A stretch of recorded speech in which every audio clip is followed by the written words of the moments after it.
Parak Chaf Gimel, the 23rd chapter of the book of Tilim. Ki teshev lilchom et moshel bein tavin et asher lefanecha. When you sit down to dine with the ruler, consider well who is before you, right? So it's going to be a beautiful meal that you're going to be sitting down to. But who knows? Maybe somebody wants something in return when they invite you. Just be very careful as to why. Why are you there? What's the reason why? V'samta sakin biloechim bal nefesh ata. Thrust a knife into your gullet if you have a large appetite, right? Who knows what they could be doing? Who knows what it means? Don't bite your tongue, according to some. Don't eat too much that you're going to feel shamed or that you're going to owe them something. Be very careful. Al tit'av lemata amotav v'hu lechem kizavim. Do not crave for their beautiful, tasty foods. Because why? Because they are kazav. Because they are counterfeit. They are deceptive. Right? They're trying to rein you in for something that they want. Al tigala hashir mibintecha chadal. Do not toil to gain wealth. Have a sense to desist. Don't work too much to get rich. Right? We were told in this book many times not to be lazy, but at the same time, your work shouldn't just be so you have lots of money. We've said many times in this book that Torah is greater than, and which Torah doesn't just, again, mean the 5 books of Moses or the Tanakh, but the moral education, the way that you work is more valuable than the gold and the silver, etc., etc. Let's continue in verse 5. Hataif einecha bo veinenu, ki aso ya'aseloch nafayim. You see it, then it's gone. It grows wings and it flies away like an eagle toward the heaven.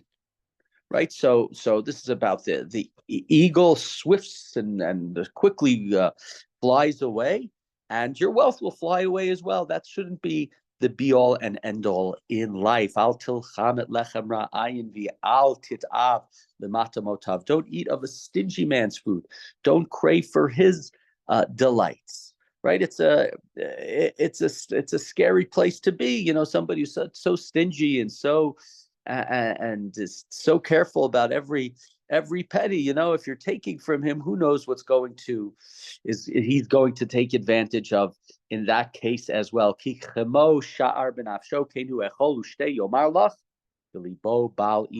like when he's keeping accounts. Eat and drink, but he doesn't really mean it. Right? He tells you to eat and drink, but he's going every last every drop of mustard that you take from the bowl to put onto your food or whatever it is, he's going to take account for what you are eating from, what it is that you are doing. And continue with that in verse 8. Pitcha chalta tikiena v'shichata devarecha hani'imim. The morsel you eat, you will vomit, you will waste your courteous words, right? You're going to have an unpleasant experience. Yeah, you're eating, but it's not going to do anything to you. It's going to make you, it's going to make him want to, he's going to embarrass you. You're going to vomit. You're taking from somebody who's going to make you feel badly for it. So be very careful who you take from in life. Just generally, we had Sonei Matanoch Yichdiad, the one who hates presents, the one who hates gifts. Work hard, do it for yourself. And here, just be careful when you take things from people.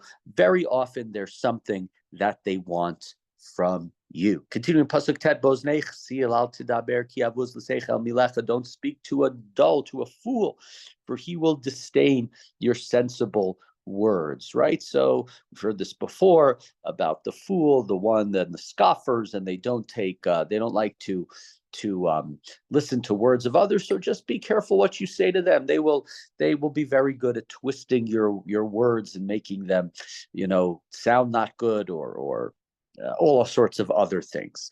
Al tasei gvul olam uve stay yitomim al tavo. Don't remove ancient boundary stones. Don't encroach upon the fields of the orphan. We saw the same verse before about the boundary stones, about taking stuff that was landmark, stuff that were other people's before. Don't be so fast to move away. Ancient things in our history, in our religion, in our people. Ki go alam chazak hu yariv et rivam itach, because they have a mighty kinsman, and he will surely take up their cause, right? So this specifically referred to the second half of the verse, the orphan. We've seen it many times. God protects the orphan. You take the pledge from a poor man, you don't give him back his pledge, God will listen to his cries. God listens to the cries of the poor who has nobody to follow them. So again, here, first part is about who you're going to take stuff from, and be careful what they'll want from you. And here we're talking about, really stealing and taking advantage of situations and entering the fields of the orphans. God is their redeemer. God is their protector. Be very careful. Let's continue with Pasuk Yud Bet, verse 12. Apply your mind to discipline, your ears to wise sayings. We've seen this before. Musar, specifically, it's been talked about within the context of parents who are giving you advice. So, right, listen to the instruction, listen to the suggestions of others. One of the main themes of the book. You will learn much more when you listen to others' advice. Don't withhold discipline from a child. If you beat him with a rod, he will not die. Probably not in vogue as much today as perhaps it was back then. Beat him with a rod, and you will save him from the grave. You'll save him from hell. You'll save him from the underworld. Let's take this rod to be figurative, not literal, right? You have to sometimes tell the kids what they don't want to hear. Very often, I like to think of the book of Devarim as Moshe's tough love, his honest love. He tells Bnei Yisrael what they don't want to hear, but what they need to hear before he goes to the heavens, until he gets the kiss of death and returns back to the heavens, knowing he's not going to go with them into Israel. Sometimes that's what you have to do. Verse 15, we go back to the word, which we had very often in the first chapter. We've had a number of times in these other chapters. The Shlomo talking to Rechavam, Bini, Im chacham libecha yismach libi gam ani. My son, if your mind gets wisdom, my mind too will be glad in. I will rejoice with all my heart when your lips speak the right things, right? So just be careful. Wisdom is very, very important, and speech in this book is very important, and rejoicing will happen if you are proper in what you speak about. Don't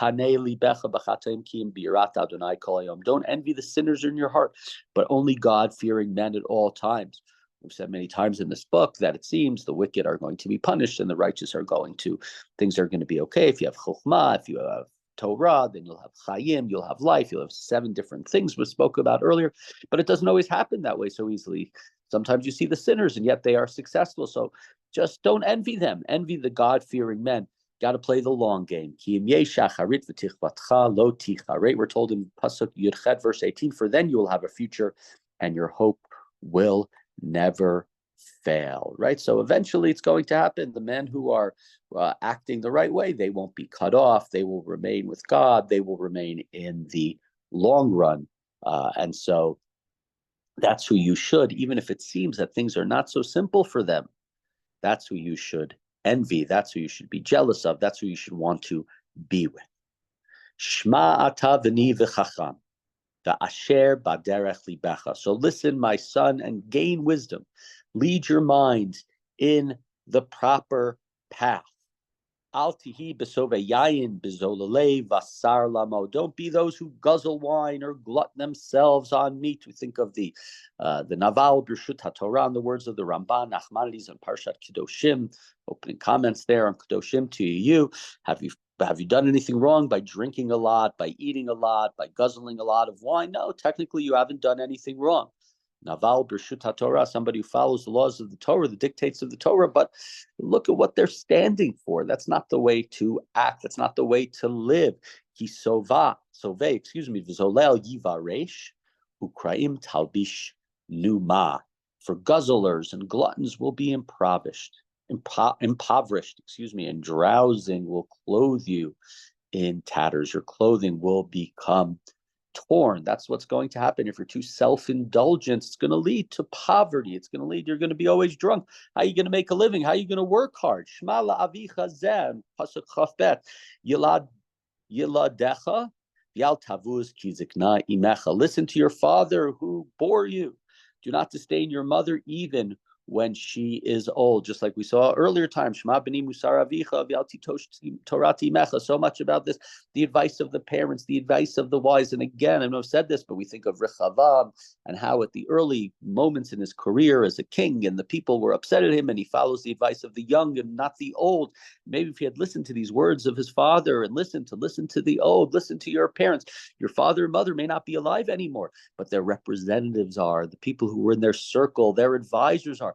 Listen to them. They have more experience, and maybe they have some advice for you. Emet knev yal timkor, chochma umusar uvina. Buy truth and never sell it, and wisdom, discipline, and understanding, right? So there's certain things you can just get, and certain things you have to buy. You have to work really hard. You have to buy. You have to spend your money on. So spend your money on chokhmah. Spend your money on this truth and on this wisdom and on this discipline.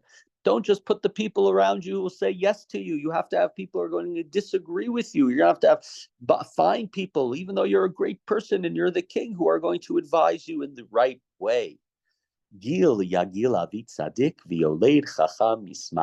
father of a righteous man will exult. He who has a wise son will rejoice in him. Continue 25. Your father and mother will rejoice.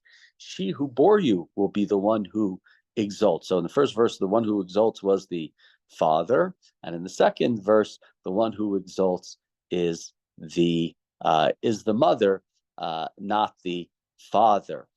This verse is cited in the story about Choni Hamagel and Shimon ben Shetach Choni, who shows his chutzpah and his nerve to God, and the way he acts towards God, and they say to him, if you weren't Choni, then you would have problems. I would put you in Cherem. But what am I going to do? You have this close relationship to God, and you are the one who we can recite this verse about, that Yismach Avicha Vimecha V'Tagel Yoladetecha. Continue in verse 29. Pasuk Chavav Tnei B'ni Libecha Li V'Einecha Drachai Titzorna. Give your mind to me, my son. Let your eyes watch my ways. Kishucha Mucha Zona Ve'er Tzara Nachria. A harlot is a deep pit, but a forbidden woman is a narrow well. Right? You're going to fall in. It's going to be very deep, and you're not going to be able to get out. She too lies in wait as if for prey, and destroys the unfaithful among men. You think she's just a pit? No.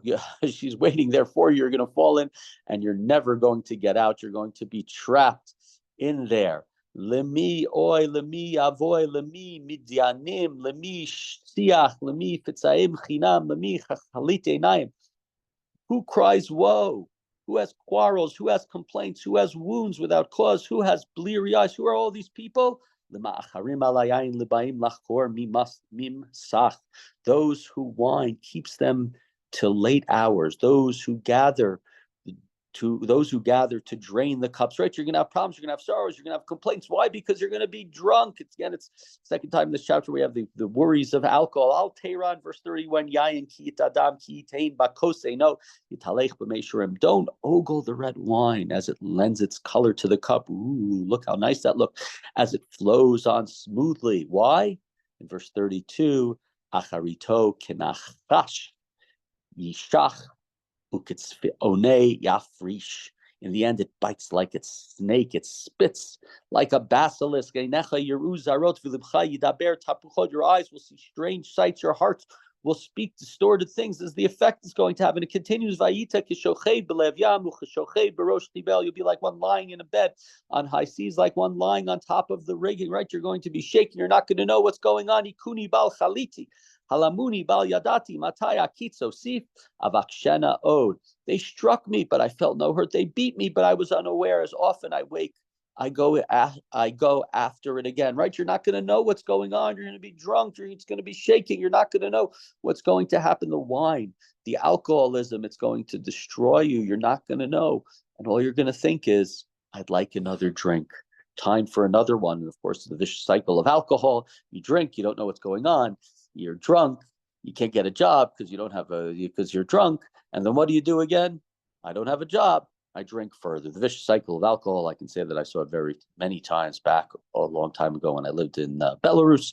Life is difficult. I drink, can't move forward in life. Life is difficult. I drink again. And so here, especially to somebody, it's one thing in society like that, but especially we're talking about here for Shlomo to his sons who are in positions of power, of glory. Look what's going to happen. Don't get too drunk on your success. We saw many times that sort of idea in the books of Yeshaya and Yechezkel and Yirmiyahu about Bnei Yisrael and then the way that they're acting. But here too, it's so easy. You're in the lead. You look who you were born to, but you go down this road, and it will be a terrible cycle that you will never be able to get out of.